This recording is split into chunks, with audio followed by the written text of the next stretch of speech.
আসসালামু আলাইকুম। আজকে দেখাচ্ছি 4 রকম সবজি সংরক্ষণ পদ্ধতি। আমরা প্রথমে সস্তা বেগুন কিনে আমরা এভাবে বেগুনি হিসেবে কেটে লবণ পানিতে ধুয়ে ভালো ভিজিয়ে রেখে ধুবো, ভালো করে ধুয়ে এভাবে একটা কাপড়ে ছড়ায় পানি মুছে নিব। নিয়ে একটা টিস্যুতে এভাবে ছড়িয়ে দিয়ে উপরে একটা টিস্যু দিয়ে আমরা বক্সে সংরক্ষণ করে রাখবো।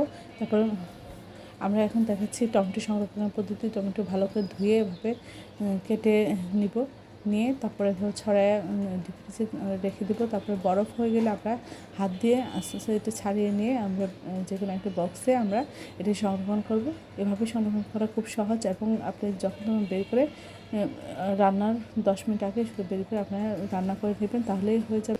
পরিমাণ মতো আপনারা বের করে নেবেন। এভাবে খুব সহজ হয়। এই ধরনের সুন্দর সুন্দর ভিডিও পাওয়ার জন্য সবাই আমার চ্যানেলটি লাইক করুন, শেয়ার দেবেন, সাবস্ক্রাইব করবেন এবং প্রিয়জনকে বেশি বেশি করে শেয়ার দেবেন। এখন আমরা দেখাচ্ছি ক্যাপসিকাম সংরক্ষণ পদ্ধতি। সারা বছর ক্যাপসিকাম অনেক দাম থাকে, শীতের সিজনে এখন একটু সস্তা আছে।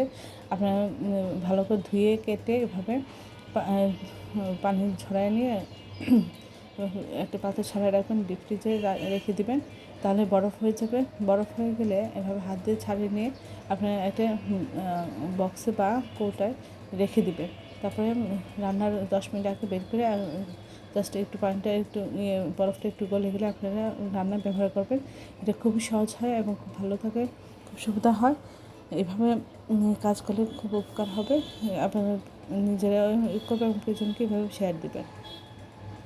এভাবে পানিতে ভিজিয়ে ছিলে তারপরে ধুয়ে নিয়ে আমরা একটু হালকা বলক উঠে নামিয়ে নেব। পানি ঝরায় সিদ্ধ হয়ে গেলে নামিয়ে পানি ঝরিয়ে নিয়ে তারপরে আমরা এভাবে পরিমাণ মতো ভাগ করে নিতে পারি। নিয়ে একটা বক্সে বা ব্যাগে আমরা সংরক্ষণ করে ফ্রিজে রেখে দিতে পারি। তো আপনারা এইভাবে ট্রাই করবেন, তাহলে কাজ অনেক সুবিধা হয়। এই ভিডিওগুলো আপনাদের উপকার আসলে আপনার প্রিয়জনকে বেশি বেশি করে শেয়ার দেবেন, যেন সবাই এর উপকার পেতে পারে। সবাই আমার চ্যানেলটি লাইক এবং শেয়ার দেবেন।